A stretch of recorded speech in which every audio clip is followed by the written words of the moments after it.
And here we are with Kelley Kitley. Thank you so much for doing this. You are so welcome. It's great to connect in real life. You were a good catch. I went hard. No, you came to me and then I was like, "What happened? Where are you? Please do Yeah. my podcast." I think we are serendipitously aligned for sure. Yes, I watched some clips of you and I was like, "Okay, this is my type of person." Tells it like it is, but you also have like a mom vibe, Sure.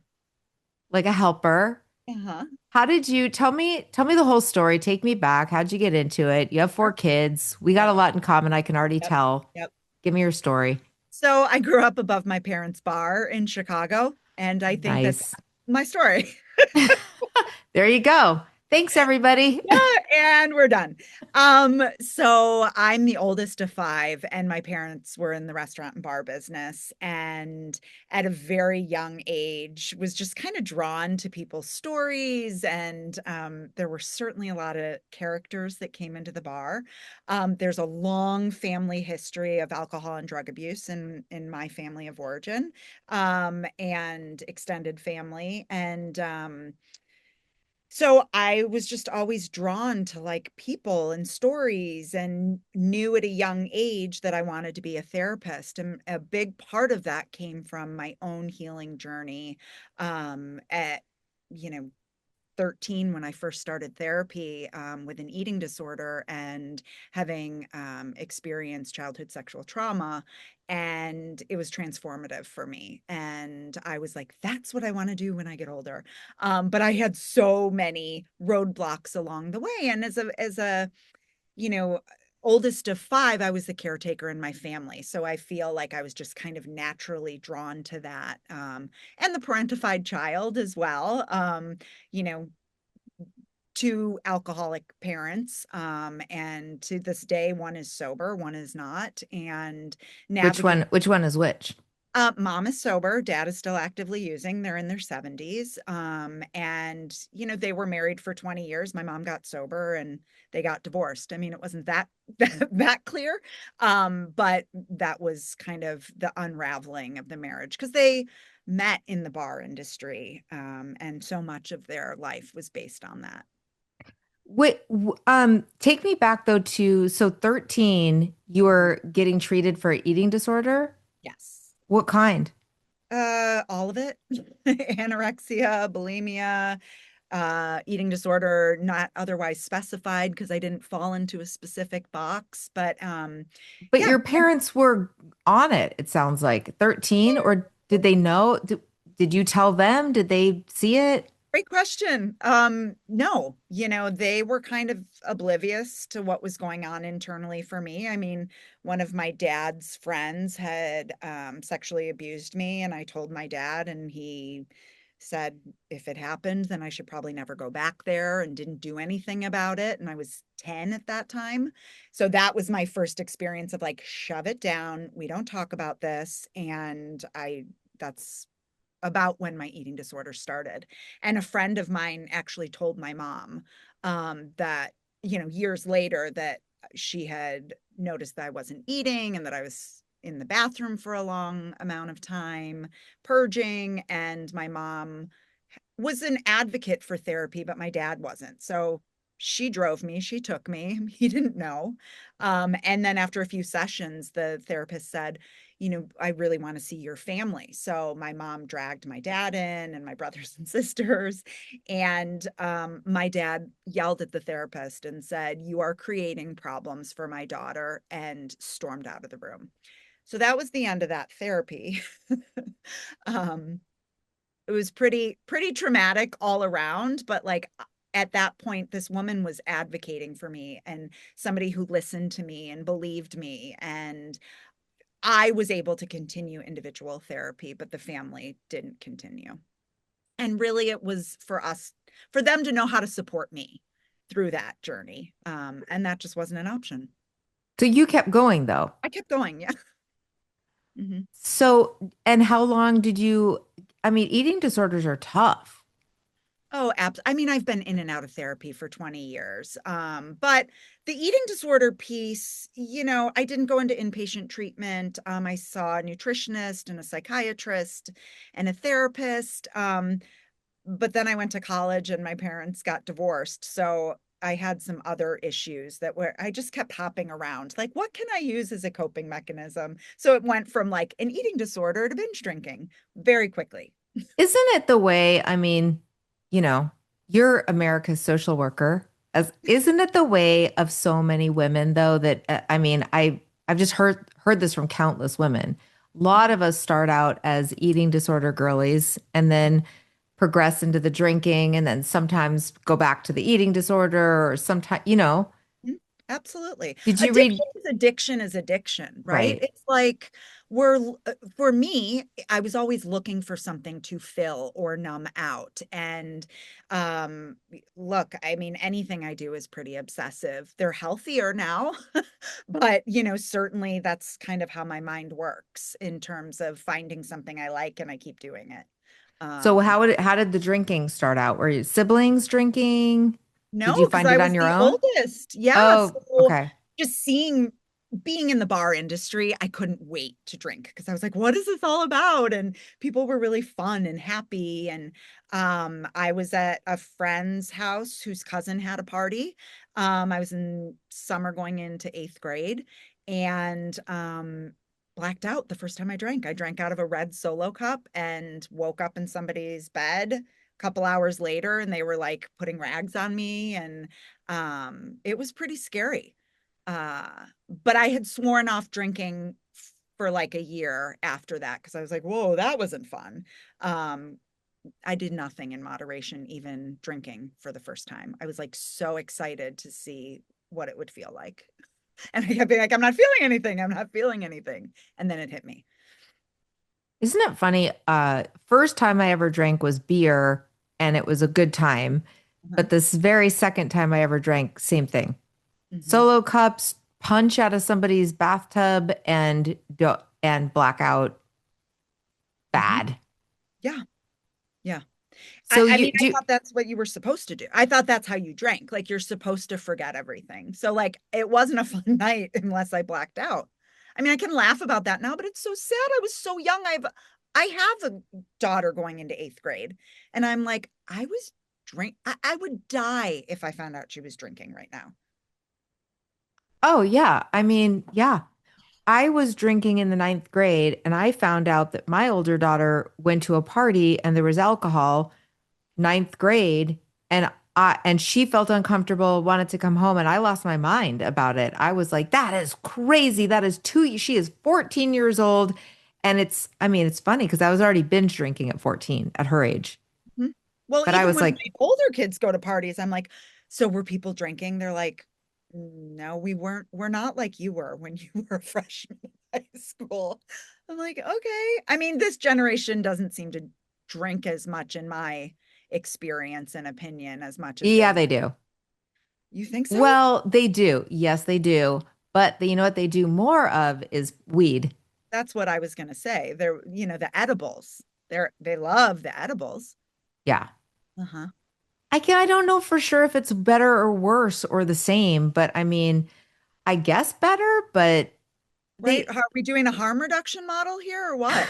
Like, would you rather? I mean, I feel like I'm not for any of it. I never even liked pot, but I feel like okay, the I think what's worse about pot is that it's more insidious in the way that nobody thinks they're addicted, even though people become like wake and bakers and Yeah. it takes maybe forever.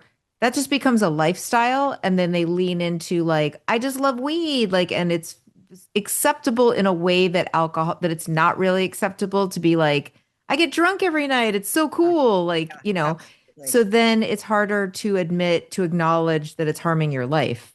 Hmm. Agreed. Yeah. Absolutely. But now, question, Yeah. and then you can go on. Did your parents, because they were in the industry they were in, was their mentality like, do it at home first? Or were they like, even though don't do what we do? We never talked about alcohol.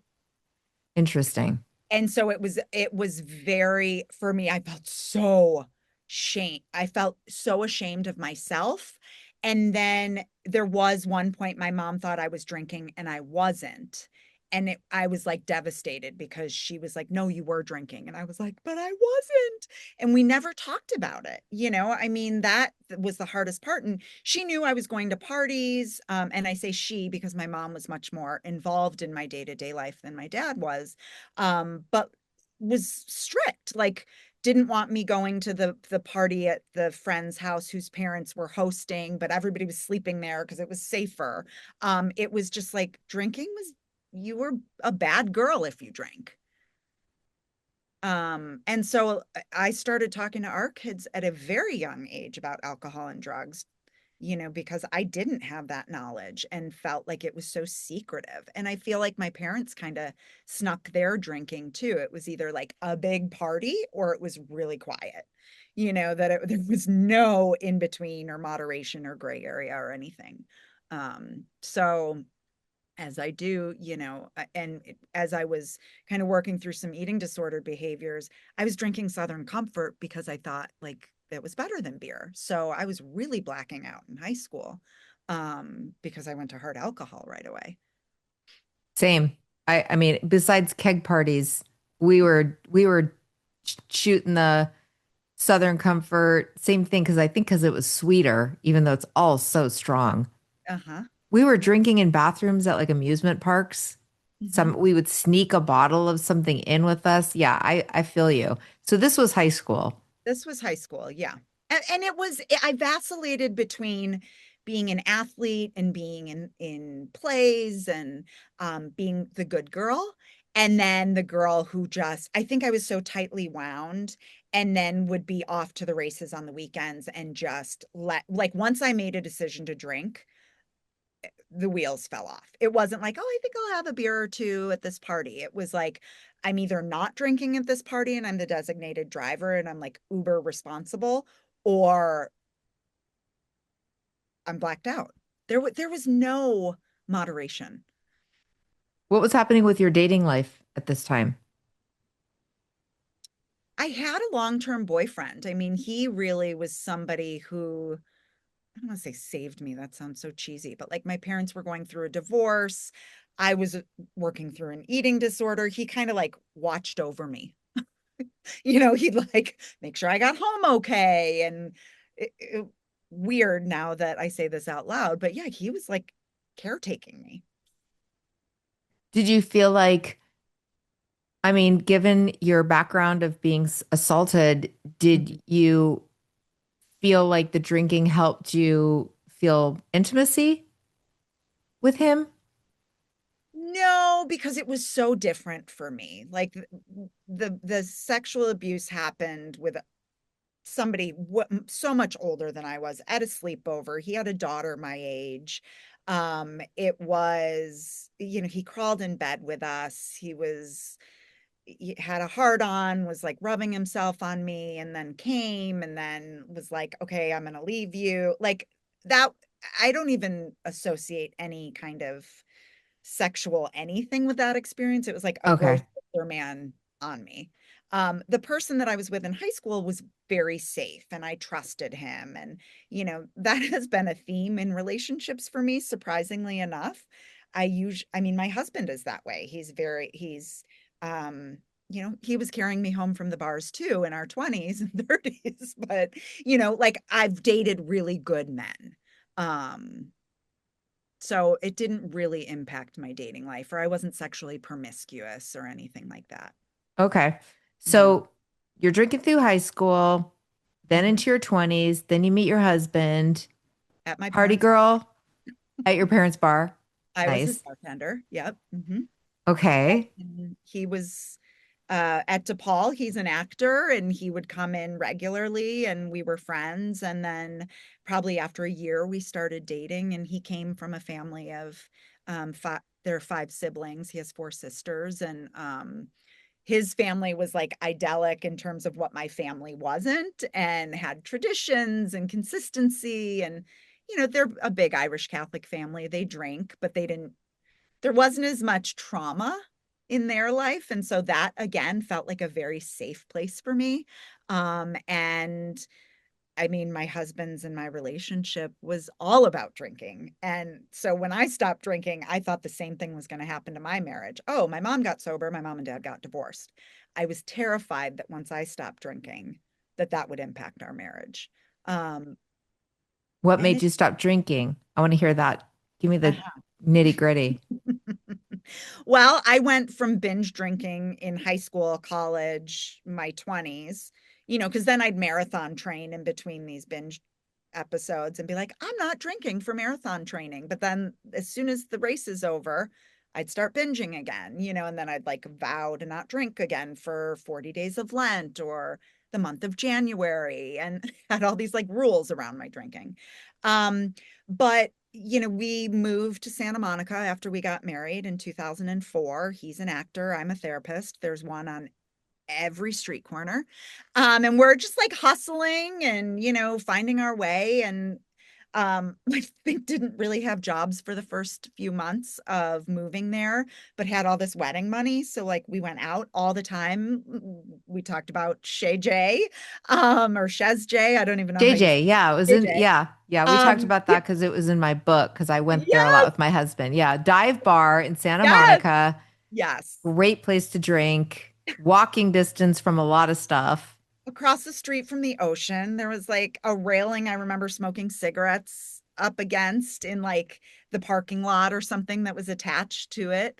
And we just had a really good time. And we like there were no consequences for it. We got up every morning, we started looking for our jobs, then one of us started working, and it was just fun. We were newlyweds in Santa Monica, California, having like the best time. And then fast forward 9 months later, I got pregnant. So it was like, Let me ask you one question though, because I'm relating so yeah, hard. But when you were drinking with your husband, no consequences, all that. But did you ever notice? Because for me, yeah, it was all fun and we partied together, but there were always so many fights that were started by me when I was drunk. I remember because I've been sober since I was 42 and now I'm 58. uh-huh. There's not been one fight where I was screaming, yelling. Mhm. I did it a lot. Like there were many fights on the street. I remember being in Santa Monica and like yelling. Mhm. And that was from, but I look back and I just go, that wasn't that great. Like how I kind of glorify it a little bit, like the days where my husband and I would go to different bars and stuff and drink, but it wasn't as amazing as I think I would like to think it was. And I was wondering if you have that. Well, thanks for calling me out on my bullshit because I'm like, oh yeah, yeah. I mean, fought a lot, left, stormed out of a bar and like rode my bike home. He couldn't find me. I mean, those kind of consequences, sure, but like Yes, that's what I'm talking about. riding my bike up the hill and like not being able to pedal and falling and like putting a rip in my brand new jeans. I was so excited to wear internal consequences and relationship consequences. But I guess, and I'm glad you clarify that because for me, it was always like, not that bad. Like, I didn't get fired from a job or like, I'm not drinking in the morning. And those were all questions people around me asked. Did that happen? Why is that why you stopped drinking? Like, did you get a DUI? And it's like, no, I can tell you all these other things, but I didn't think of those as consequences. It was just like crazy behavior of like being drunk on Main Street.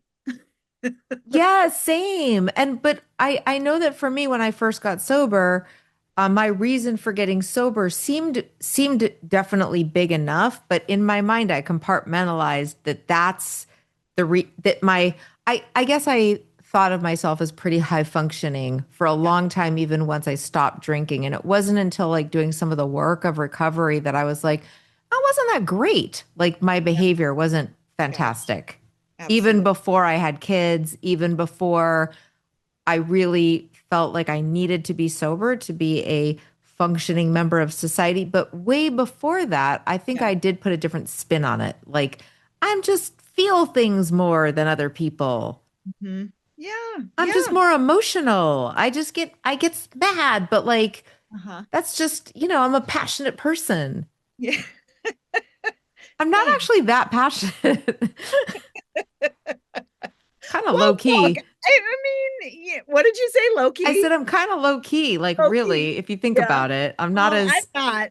uh, This is my thing. I was like, I have a big personality without alcohol. So like add alcohol to that and it's like 10 times. I'm like taking my shirt off at the bar. I'm like talking to people that I don't need to be talking to, sending mixed messages. Like it's just ugly. And it went from that to so much of the relatability with small kids that when I read your book Drunkish, I was like, were we like living parallel lives? It was the monotony of like getting home from work, starting baths, doing dinner, and drinking through the whole thing because it like numbed out the boredom. And my husband was drinking right there with me, but like he was able to not black out or to stop or, I mean, I was like craving it as soon as the witching hour hit. And I was like, oh my God, I had a colicky baby.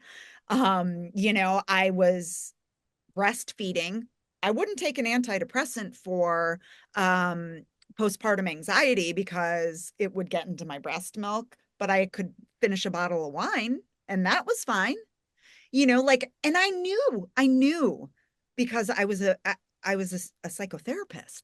So it's like they're different. It's so different from knowing intellectually and like knowing internally and emotionally. And like I separated myself.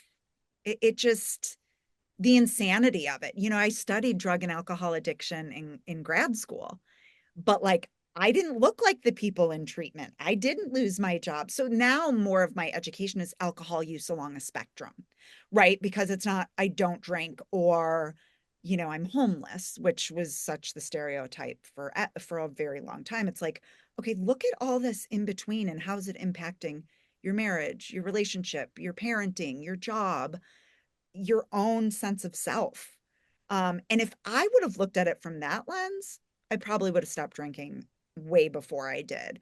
Um, but would you have, because that's the thing that's so hard is you can kind of see it, but the idea of stopping something that we've gotten so used to helping us, mhm. it feels like from most of the people that I know, Yeah. it feels like it does have to take some kind of bottom. Yeah, it does, but I had so many bottoms Same, and yeah. and I knew like after that first blackout, I was like, "Oh my God, I'm going to be an alcoholic." Like my every time I drank, I was like, "Oh, I hope I don't black out tonight." Like I constantly thought about it. But I kept saying, "But I'm not like my uncle or I'm not like my dad or, and so I was like, I'm just like a teenage girl having fun. Would I have stopped? I mean, who knows? But Did I you that have any bad things happen in high school or college from drinking too much? just all the things that you were saying, I mean, walking home alone at night. I was sexually assaulted coming home from working at a bar in Chicago, but I was 8 o'clock at night and I was sober. It was a random act of violence and a man jumped out of an alley and sexually assaulted me. Oh my God, I'm so And I, sorry. oh, thank you. Thank you. And I ran to a bar for help and they were like, "Are you drunk?" So and I wasn't. I was stone cold sober. So yes, bad As things happen, if that would make it your right? fault Right. Right. Yes, I'm drunk, for so I probably walking down the deserve that. street. Yeah. Yeah. So yeah, it was more like the internal battle for me of rock bottoms of and the again, the blacking out, doing things that I regretted the next day, saying things I regretted, fighting with my husband, and then ultimately So I you had get pregnant with your first baby. yeah, You don't drink, I'm guessing. I don't. 9 months sober, best I ever felt. Right. Because I can tell by the way you're talking that you're this all or nothing person. I'm training for a marathon. I don't drink, therefore must not have a drinking problem because I can stop Mhm. when I That have was a reason to. yep. Then you Yep. have the baby, then you have postpartum anxiety, you're struggling, you're drinking more, but you have Mhm. four kids. Today I have 4 kids, and in Santa Monica we had three kids, each 2 years apart, living in a Okay. two-bedroom, struggling financially to live there and engage in our crafts of our passions, and it was just we weren't there, we had no family there. We were just like trying to keep our head above water. And I say the four kids prolonged my alcohol my alcoholic tendencies or alcoholism or however people want to label it. I mean, I do identify as an alcoholic, but I stopped and then I started as soon as I gave birth, about 2 weeks after, because I couldn't manage the emotions that came with that. And I felt so overwhelmed and was having panic attacks. And then got pregnant with our fourth child on the IUD. And so that wasn't expecting that, but, was kind of told that it would either take or not. And I took that risk. And today she's 13. And she knows the story about it. We call her kind of our miracle baby, but that definitely, we moved back to Chicago from Santa Monica probably a year before she was born. I wasn't pregnant then, but we moved into a community of all families with all small kids, and we all drank together on our porches. It was so fun. Well, it was clearly really fun until it very quickly wasn't fun, I'm assuming, because you've It been was sober 12 years. Yeah, it was fun in terms of like, yay, we get to move into this like community where we get to hang out and be social and raise our kids together. And then it was like, oh my gosh, I can't come out on the front porch the next day because I'm so embarrassed of the way I behaved last night. So I didn't hit rock bottom when I quit drinking. Like I said, I had many rock bottoms. I had a moment in my kitchen that I was like looking at my kids and I was like, at some point I'm going to need to drive them places, and I don't know how I'm going to give up my drink when I get home from work. And went out. No, I didn't go out. I drank at home that night with my husband, like we did, and then went to a CrossFit class with my best friend who had gotten sober 3 months before and felt like I was going to throw up the entire class. And she just said to me after the class, like, how are you doing? How's your drinking? And I just started bawling, and it started pouring rain. We're standing outside, and she had known, we drank similarly. And I thought she was going over the top when she stopped drinking and started going to meetings. I was like, come on, girl. And I lost my best drinking partner. And so, but I watched her and I was like, she's so calm and she's so like seemingly at peace, but like I kept drinking. So when she asked me, I just blurted it out. Like, I am drinking every night, and I promised myself I'm not going to drink in the morning on my way to work when I get home. And then I'm picking up that bottle of wine on my way home from work and continuing the cycle. And she's like, well, there's a women's meeting on Wednesday night if you want to come with me. It was a Sunday. And I was like, girl, I have like 3 bottles of wine open in my fridge. I have to drink those first. And she was like, well, or you could dump them out. And so I came home and I didn't know what I was doing. It was kind of like this out of body experience. I walked in the door, I'm crying, I pour out the wine and I look at my husband and I'm like, I think I have to stop drinking. And he's like, or you could try to like drink less. And or like really quit drinking. And I was like, yeah, I'm going to go to an AA meeting with Bridget on Wednesday. And he was like, wait, what? Like it was a very big decision and conversation that kind of came out of the middle of nowhere for him. But I never told him how internally I struggled with my alcohol. So it did come out of the middle of nowhere for him. And then he lost his drinking buddy. When I called a friend who had been sober like 16 months, and this must have been on a Saturday, and she said, come to a meeting with me on Tuesday. Come to my it wasn't a women's meeting, actually, that one. Come to my meeting with me on Tuesday. And I had the exact same. I was like, but what am I supposed to do between now and Tuesday? I Right. guess I just white knuckled it until Did you? then. So you didn't drink from the time she said? No, I was so full of shame. No, I was done drinking, Okay. but I was just like, I've never lasted quitting Yeah. without doing I've got to do something. Well, So, and I would usually drink up until when I would say, today's July 1st, I would be like, today's July 1st, I'm going to drink until midnight on June 30th. well, but I wasn't doing it in a I am gonna quit drinking. I had driven drunk with my kids, as you know from my book. So I woke up with so much incredible shame that I was just like, there's no way I can drink again. So, but I didn't know how I was gonna do that, Yeah. but I Yeah. was like, I'm just not a safe person drinking Yeah. because I just knew I will keep drinking and I don't know, like I may never crash my car or do something, but I will drive drunk again because I never think I'm driving drunk. So Mhm. I Mhm. knew for a fact that I would be taking risks at some point if I kept drinking. And I was like, I have 3 kids. I can't afford to ever take a risk again. And I don't trust myself. But I really had been drinking since I was 14 at that point. So I was like, I just don't know how people do it. Even though I'd been to an AA meeting before, Yeah. but Mhm. I was like, "Ugh, that's not for me. Like these people, I had the thing that you had with your friend where I was like, these people are way over the top thinking they need to do all this work and go to all these meetings. So the idea, like a year and a half after I'd done that, of going to the meetings, like, and doing the stuff was not good news. Mhm. I was not looking forward to it. You know what I mean? I was like, Me oh too. Yeah. God, now I'm gonna be Uh-huh. one of those people.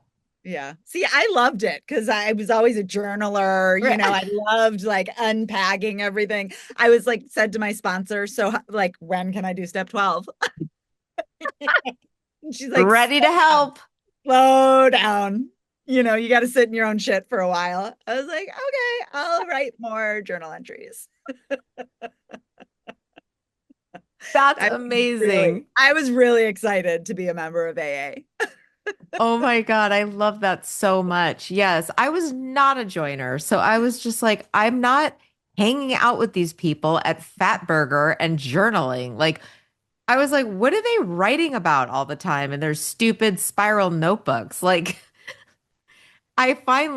only did my step work when a guy that I was friends with was like, you don't have to write like pages and pages. You can literally write like what I'm resentful about, how it affects me. What did the person Bullet do? points. Let's just Just do the bullet bullet points. points. He was Yeah, like, do let's get bullet to the points and point. just get through it. Yeah. Yes.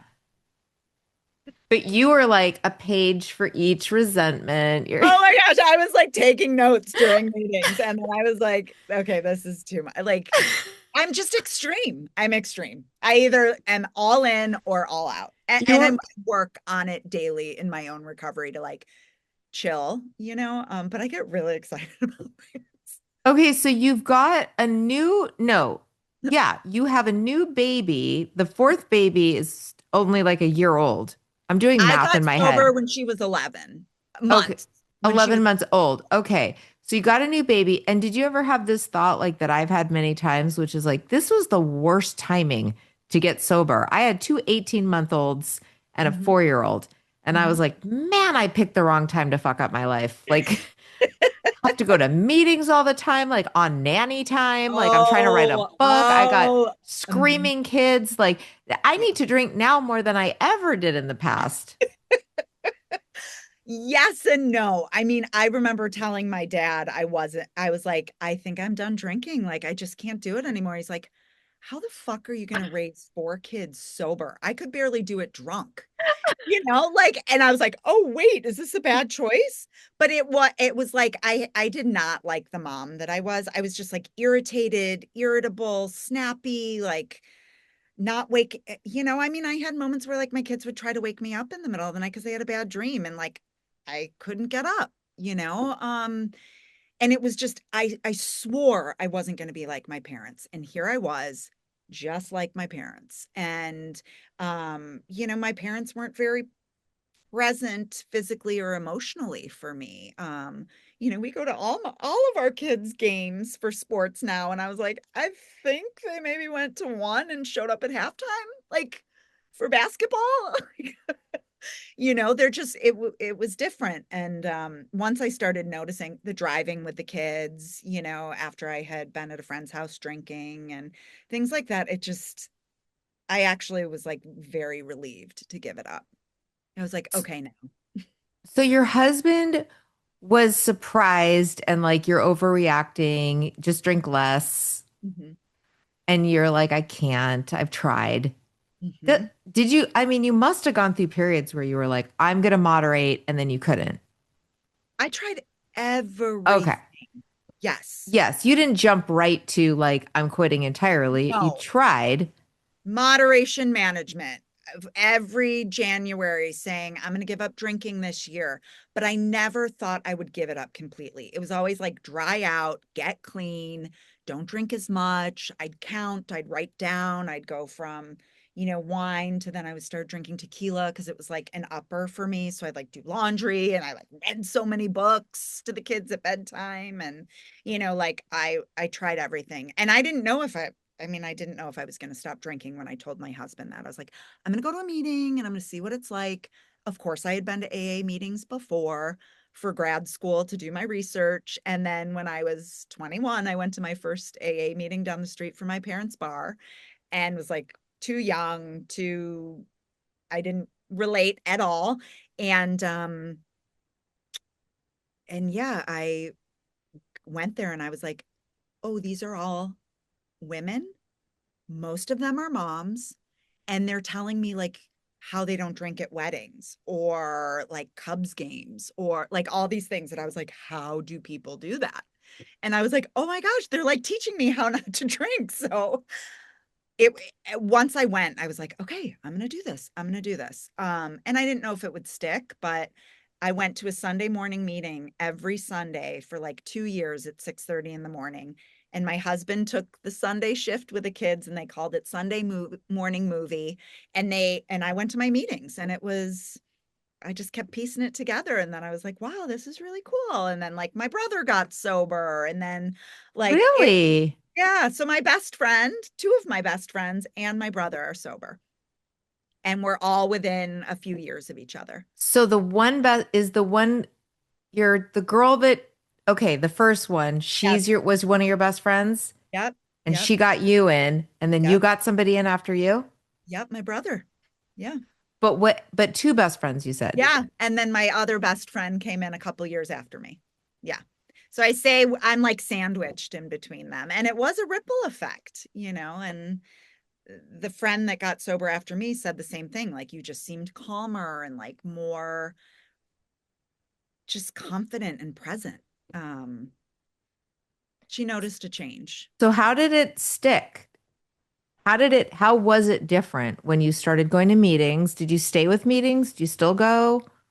You know, I go probably quarterly now. And I went, gosh, 1 to 2 times a week, probably for 5 years.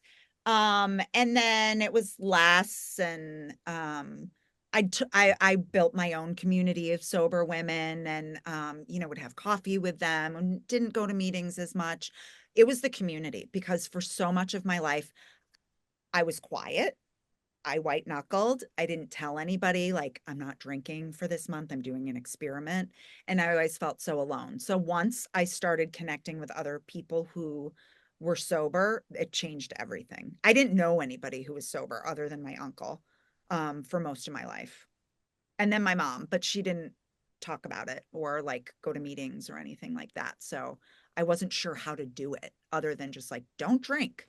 She said she went to church one day and said, like, God, please remove this obsession, and never picked up a drink since. I'm always curious how people maintain the idea that they have to stay quit because it's so easy to just I mean, even now for me at 16 years sober, and I'm pretty involved Hmm. in the program, Hmm. even though I'm not like a cult member, but Yeah. but I always am grateful when I hear somebody else. One of the reasons I wanted to do this podcast and I like doing this podcast is it reminds me of how it was and why I quit because my brain will try to tell me like it wasn't that bad, or I could probably drink now, or what if I had one glass of wine? Like, would that be so bad? Or, my brain will just do that. Not every day, but like Sure. every once in a while, if I feel like if I was away from it too much. So how do you maintain that?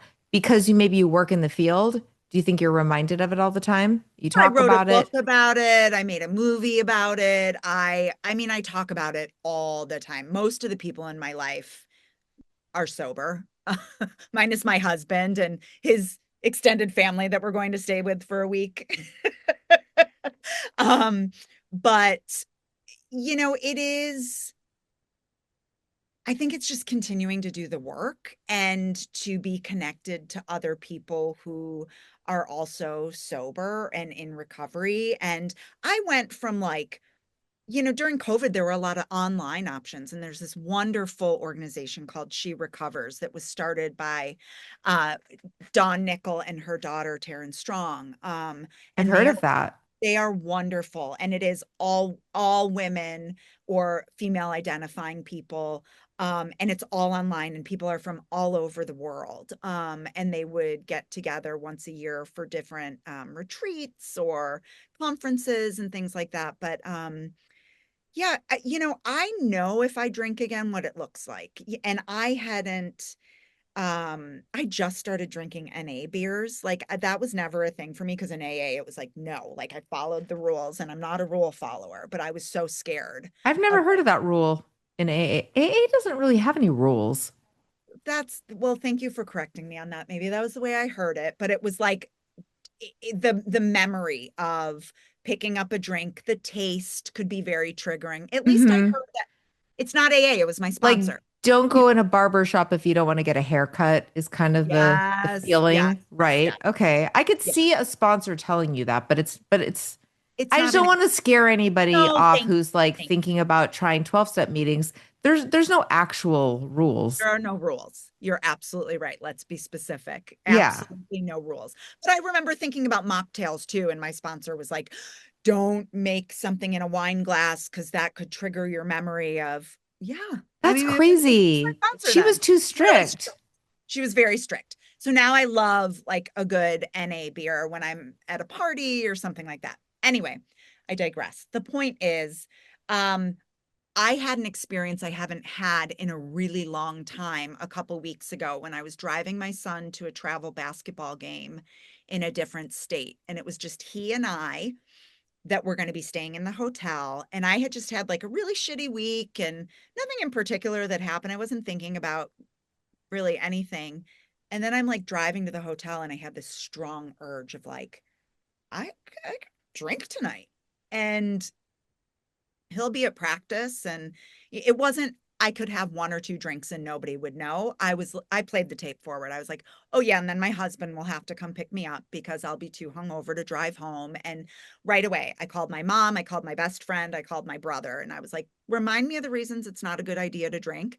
And they all sent me back a text, like 15 reasons not to drink, and they were all different reasons from them. And I was like, okay, I just needed a reminder because I'm like feeling so agitated and I just don't want to feel anything and I want to tune out. And I didn't want to like journal or yoga or meditate, or I just wanted like something that would work quickly and that would just like make me chill out.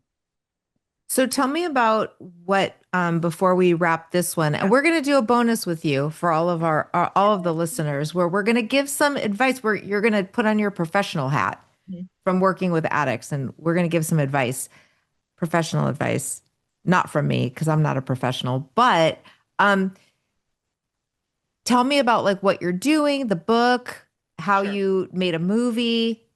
Very Yeah. cool. Thank you. So I am a journal whore. And even before I got sober, it was something that was like my mom journaled. I would see her sitting on the couch drinking her coffee in the morning, and it just seemed so peaceful. And so I had a journal since the age of 13 and knew I always wanted to write a book, even before I got sober.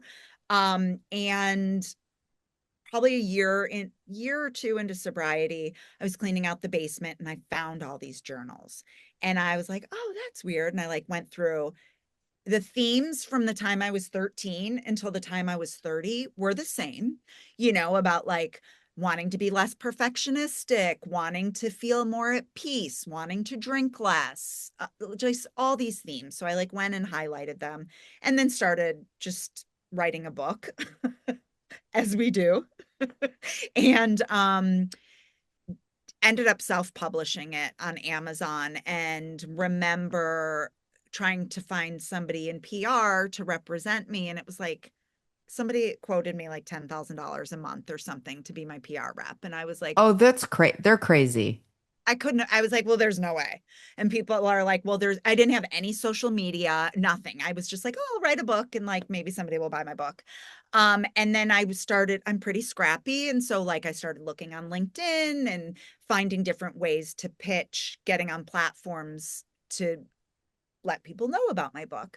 And the Today Show did a segment about mom drinking culture. And it was probably a year after my book came out, and like everybody bought my book. You can like see the tracker on Amazon. And I was like, oh my gosh, this is so cool. And then that kind of catapulted me into being able to educate as a psychotherapist about mental health issues. And so since that time on the Today Show in 2018, I've done 700 segments about mental health and wellness, and, don't share my personal story as much. It's more of the expert. But my husband, as I had mentioned, is an actor, and we have some friends who are producers.